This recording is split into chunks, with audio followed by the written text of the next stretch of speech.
오늘 나홈서의 말씀입니다.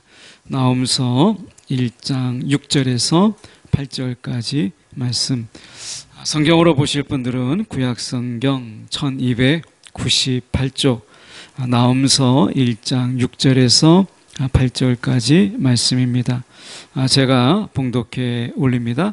누가 능히 그의 분노 앞에 서며 누가 능히 그의 진노를 감당하랴. 그의 진노가 불처럼 쏟아지니 그로 말미암아 바위들이 깨지는도다. 여호와는 선하시며 환난 날에 산성이시라. 그는 자기에게 피하는 자들을 아시느니라.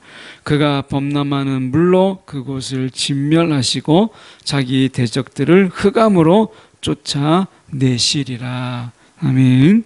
오늘 이 말씀 가지고 하나님의 보복에 담긴 위엄이라고 하는 제목으로 함께 말씀을 나누길 원합니다.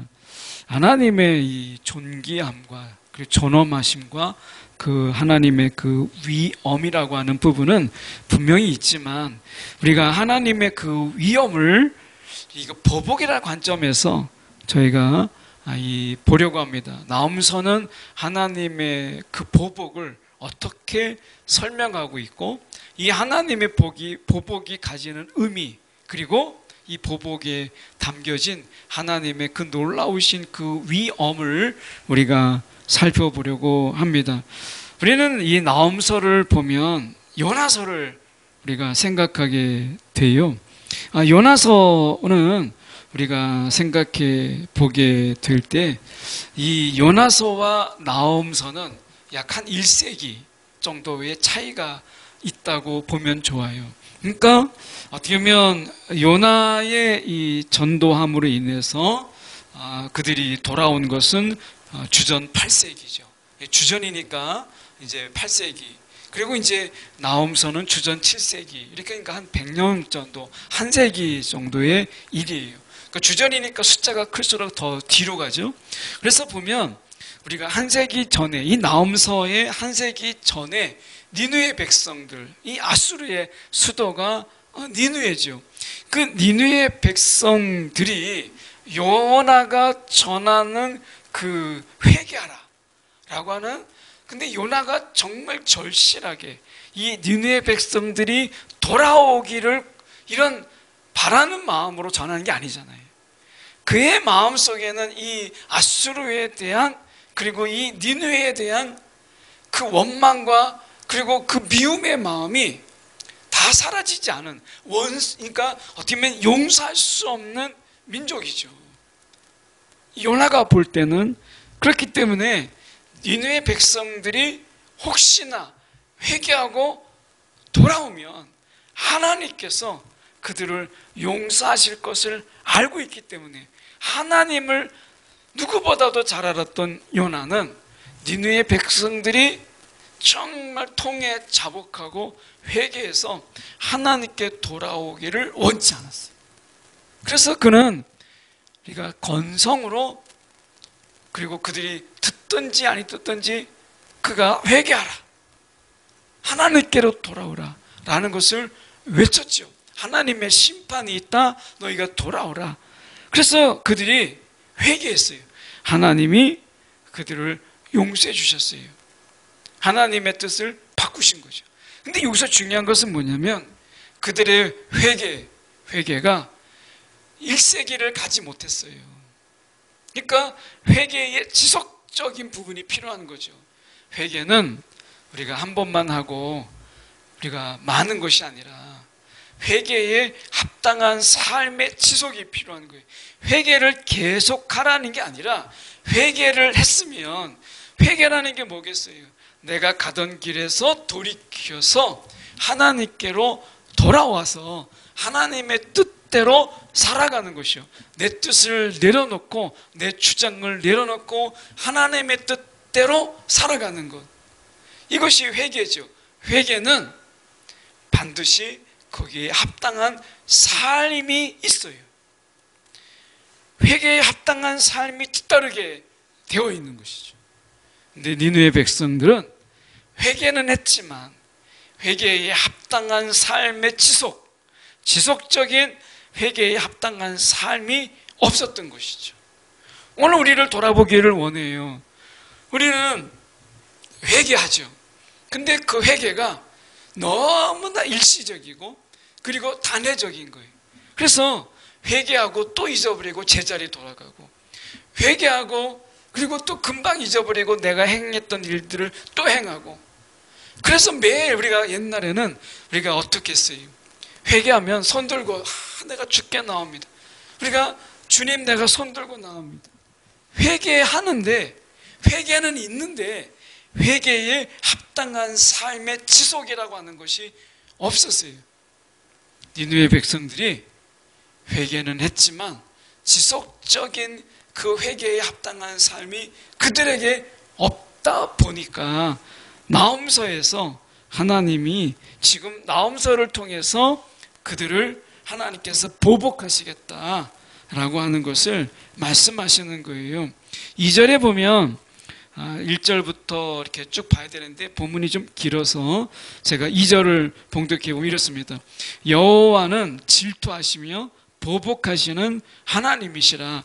여호와는 보복하시며 이렇게 돼 있어요. 하나님이 보복하시는 하나님이라고 2절에 나와요.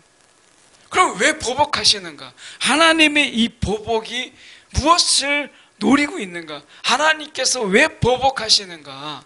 그리고 보복이라는 말이 사실 굉장히 좀 무섭게 다가오잖아요. 여호와는 질투하시며 보복하시는 하나님이시라. 여호와는 보복하시며 진노하시되 이렇게 말씀하시거든요. 하나님의 보복. 이 보복이 누구에게 있느냐? 자기를 거스르는 자에게 여호와는 보복하신다. 이렇게 말씀하고 있어요. 그러면 이 하나님께서 이 보복하시는 그 이유가 무엇이냐? 목적이 무엇이냐? 라고 하는 겁니다. 하나님의 영광, 그리고 자기 백성들의, 하나님의 백성들의 그 영예, 이 모든 것들을 회복시키는데 하나님의 보복의 이유가 있어요. 하나님의 이 위엄이 실추되고 하나님의 영예가 땅에 떨어지는 일을 하나님께서는 결코 허용하지 않으세요. 그래서 하나님께서는 자신의 영광과 자신의 그 영예를 세상에서 비웃거나 세상에서 조롱하는 거리로, 세상의 가십거리로 하나님이 결코 허락하지 않으세요.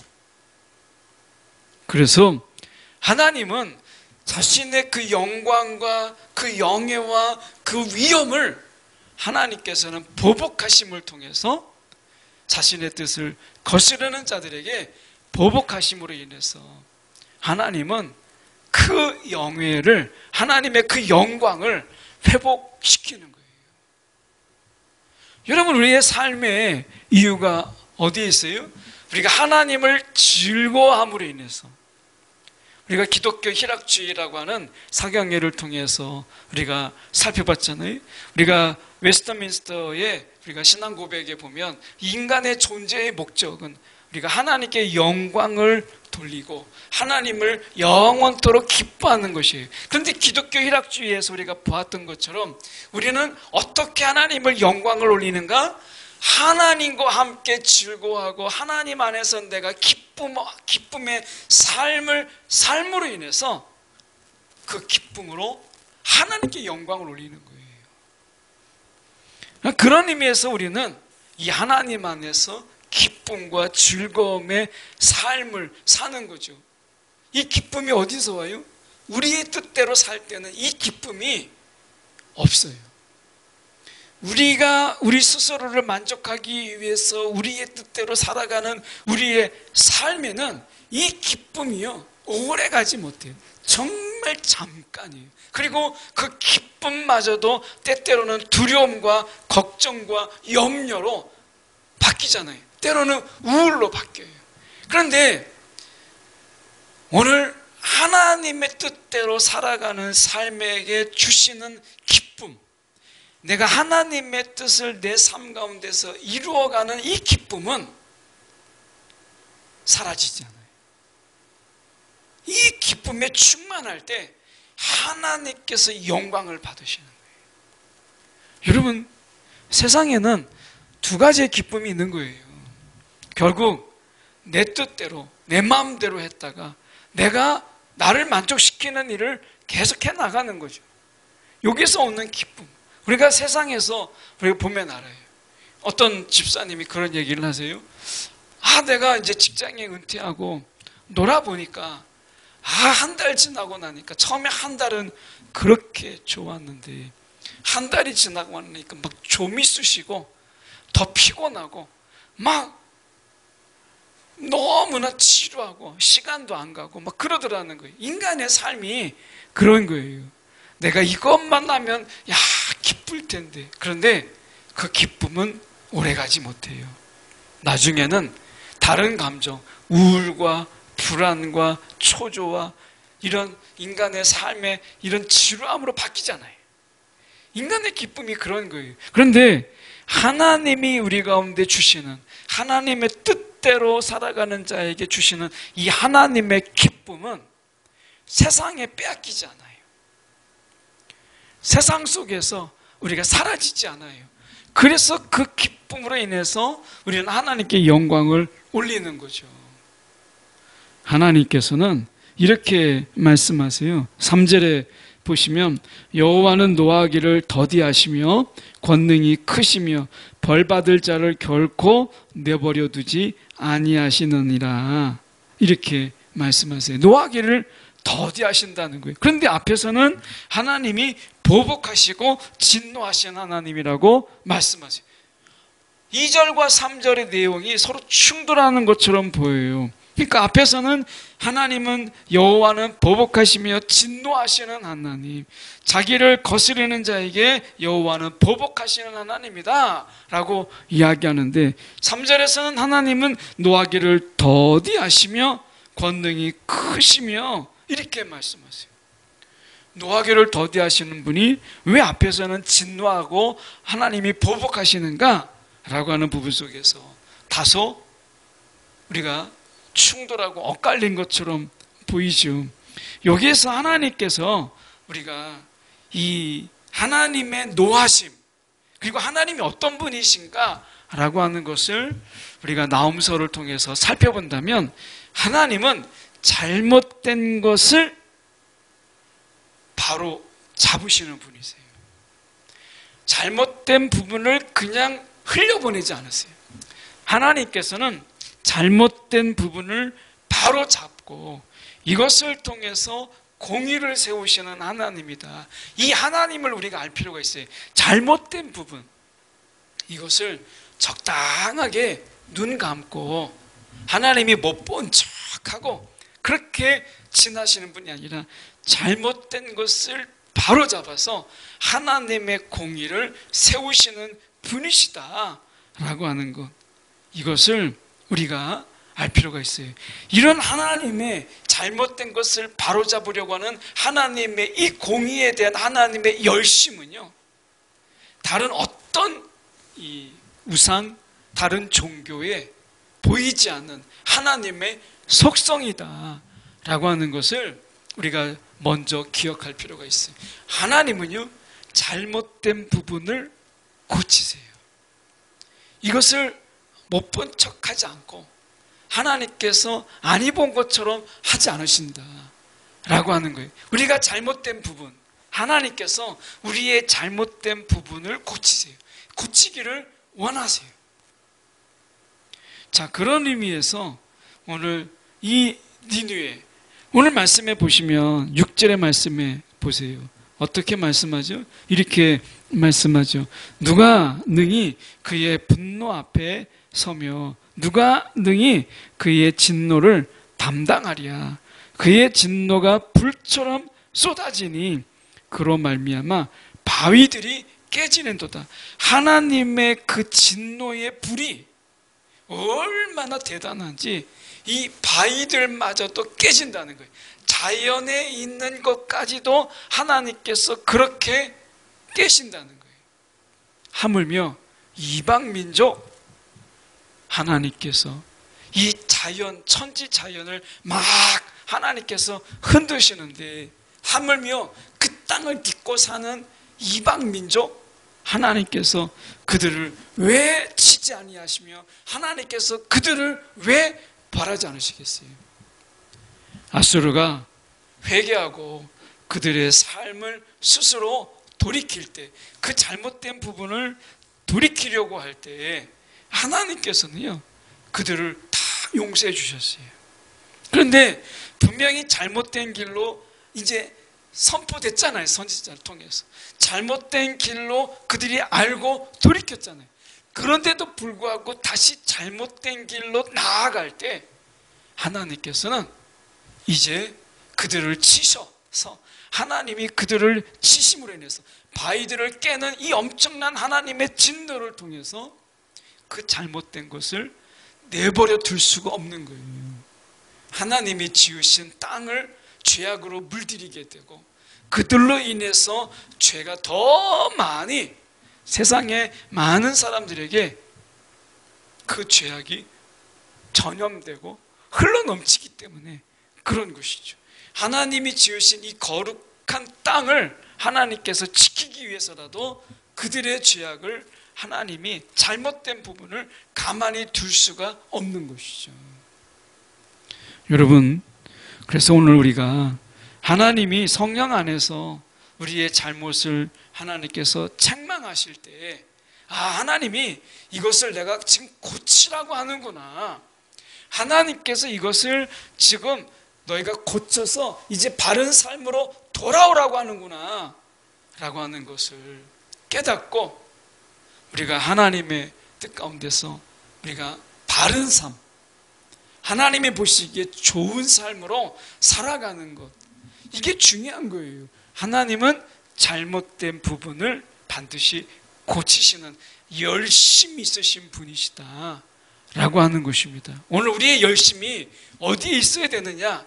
잘못된 걸 알면서도 잘못된 걸 고집하며 살아가는 열심이 아니라 우리의 잘못된 것을 고치셔서 하나님이 기뻐하실 만한 일들을 행함으로 인해서 하나님 뜻대로 살아가는 이 열심이 우리 가운데 필요한 거예요. 잘못된 것을 고치시는 하나님의 열심이 우리 가운데 있어야 된다 라고 하는 것입니다. 여러분, 우리가 신앙생활이 좀 잘못되어 있어요. 내가 기도의 생활이 좀 잘못되어 있어요. 내가 막 힘들고 어려울 때만 기도하고, 내가 평안하고 아무런 문제가 없을 때는 기도하지 않아요. 우리가 그냥 가만히 생각해 봐도 이거는 바른 우리가 기도의 생활은 아니잖아요. 내가 어려움이 있을 때나 그렇지 않을 때나 늘 하나님께 기도하는 게 하나님이 원하시는 걸 우리가 알잖아요.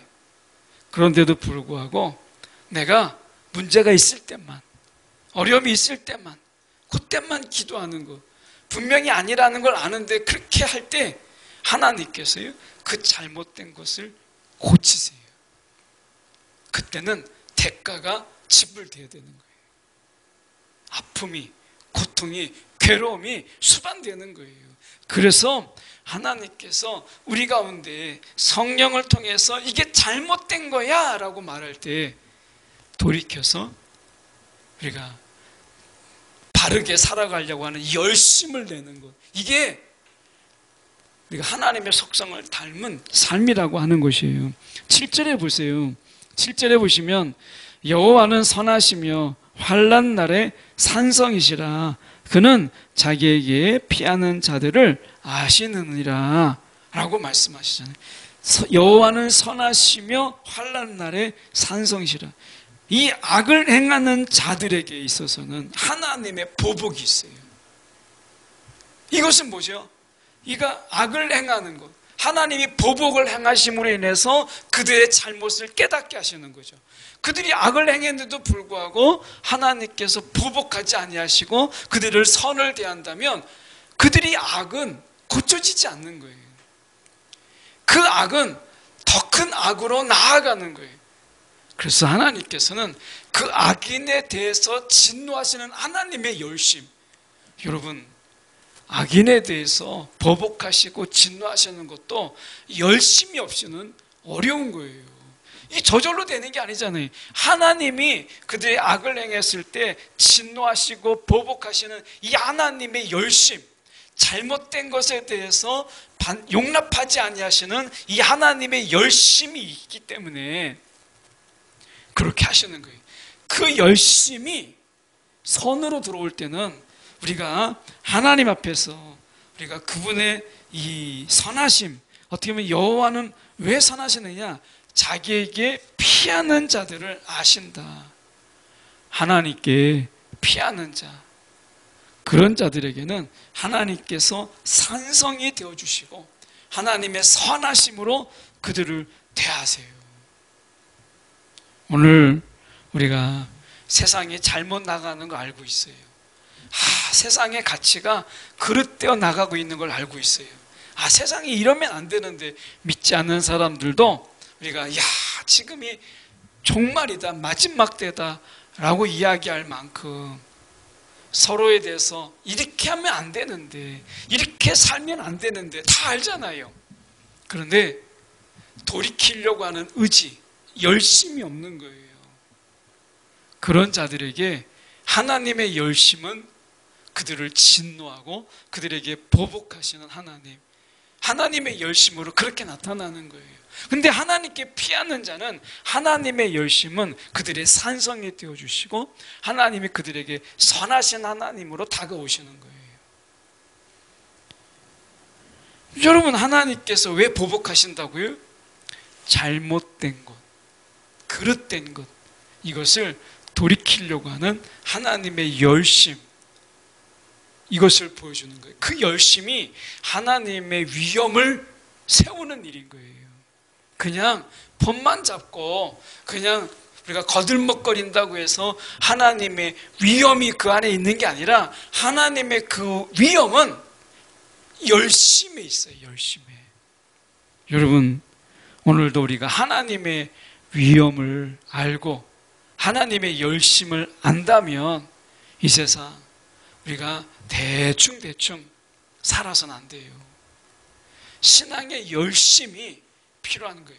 종교적 열심이 아니라 우리가 하나님의 이 열심, 잘못된 것에 대해서 내가 그것을 돌이키려고 하는 이 열심, 내가 죄의 습성 속에서 여전히 죄가 이끌어가는 삶 속에서 그것을 거부하고 하나님이 기뻐하시는 삶으로 돌아오려고 하는 이 열심, 내가 하나님께 더 가까이 나아가야 되는데 그냥 그렇지 못한데 그냥 내가 만족하고 있는 이 안일함이 있다면 내가 하나님께 더 가까이 나아가려고 하는 이 열심, 이게 우리 가운데 있는 거예요. 하나님의 그 위엄이라고 하는 것은 이 하나님의 이 열심으로 인하여 세워진 것들이에요. 오늘 우리가 그리스도인이라고 하는 이 세상 속에서 우리의 위엄을 회복하려면 여러분, 열심이 있어야 돼요. 잘못된 것에 대해서 끌려가지 않으려고 하는 열심. 세상은 다 그렇게 가더라도 그게 아니다, 하나님의 뜻이 아니다 라고 할 때 그 대로에서 돌이키려고 하는 열심, 이게 우리 가운데 필요한 거예요. 자, 말씀해 보세요. 8절의 말씀해 보면 이렇게 말씀하잖아요. 그가 범람하는 물로 그것을 진멸하시고 자기 대적들을 흑암으로 쫓아내시리라. 저는 이 중학교, 고등학교 때 이 중학교, 고등학교가 같은 운동장을 사용하는 마주보고 있는 어떻게 보면 그런 중고등학교였어요. 그런데 제가 다닌 중고등학교는 선생님들이 정말 이렇게 매로 이렇게 많이 때리는 학교로 유명했어요. 매일 제가 중3 때만 해도 매일 쪽지 시험 봐가지고 하나 이상 틀리면, 하나까지는 봐줬어요. 2개 이상 틀리면 틀린 숫자대로 선생님이 때리는 거예요. 그런데 중학교 3학년 시절을 그렇게 보내고 나니까 선생님이 무섭고 선생님이 때리는 선생님이다 이렇게 생각했는데, 나중에 이제 그 선생님이 몇 명만 이제 좀 고등학교 갈 때 좀 도움이 되라고 선생님이 방학 때 불러서 저희들에게 이렇게 과외 비슷하게 몇 명을 모아서 가르쳐 주셨어요. 그때 선생님이 이 속에 있는 이야기를 하셨어요. 야, 내가 때리니까 너희 무섭지. 근데 이 때리는 게 얼마나 힘든 줄 아니? 집에 가면 내가 파스를 바르고 막 팔을 막 주물러야 될 정도로 어깨가 막 빠지듯이 아프다. 이런 얘기를 하시는 거예요. 선생님 편에서, 때리는 선생님 편에서는 한 번도 생각해 보지 않는 거예요. 늘 맞은 입장에서 보니까. 근데 때리는 이 열심, 그 선생님의 이 항상 꿈은, 그때 저희는 고등학교 올라갈 때 시험을 봤어요. 연합고사. 당신이 맡은 반 아이들이, 그때 저희가 58명, 57명 그 정도였는데, 다 이 진학하는 게 선생님의 꿈이었던 거예요. 그래서 집에 가서 막 파스 바르고 끙끙 앓고 하지만 그 다음날 되면 또 때리는 거예요. 결국 저희 반에 이 아이들이 중3 때에서 이제 고등학교 올라갈 때 다 진학을 했어요. 선생님의 열심 때문에 그런 거죠. 그 진노, 점수가 많이 틀리면 하나님, 그 선생님의 보복이 있었지만 결국 그것으로 인해서 모든 학생이 다 진학한 거예요. 여러분, 하나님이 진노하시고 하나님이 보복하시는 것은 이 열심이 없이는 어려운 거예요. 왜? 잘못을 바로잡으려고 하는 하나님의 이 열심. 그래서 우리가 범람하는 물로 그것을 진멸하시고 자기 대적들을 흑암으로 쫓아내시리라 라고 하는 이런 하나님의 공의를 드러내는 거죠. 세상 가운데서 잘못된 것을 잘못됐다라고 인정하도록 하나님이 이런 열심이 있다는 거예요. 여러분, 우리는 하나님의 자녀예요. 그래서 하나님의 진노와 하나님의 보복조차도 하나님의 열심이라고 하는 걸 알아요. 세상은 모르죠. 근데 우리는 그게 하나님의 열심이고 여기에 하나님의 그 위엄이 그 속에 있다라는 것을 알게 돼요. 공의의 하나님, 정의의 하나님이라고 하는 하나님의 그 위엄이 그 안에 있잖아요. 그래서 우리는 하나님의 이 진노에 대한 열심, 보복에 대한 열심을 알기 때문에 우리는 잘못했다 싶을 때는 하나님께 속히 돌이키는 자들이잖아요. 여러분, 세상을 살아가면서 우리가 완벽하게 살아갈 수 있다면 얼마나 좋겠어요. 그러나 우리는 실수하고 넘어지고 때로는 자빠져요. 오늘도 실수하고 넘어져요. 그런데 하나님께 돌이키는 자가 되는 것, 이게 하나님의 위엄을 인정하는 자의 삶인 거예요. 하나님을 가볍게 우습게 여기면 잘못을 해도 계속된 잘못된 길로 가는 거예요. 이것은 하나님의 위엄을 우리가 만홀히 여기는 거예요. 여러분, 오늘도 우리가 하나님이 어떤 열심을 가진 분이신가를 안다면 우리의 잘못을 깨닫게 하신 하나님, 속히 돌이켜서 잘못을 바로잡을 수 있는 우리의 열심이 또한 있는 저와 여러분이 되기를 간절히 소망합니다.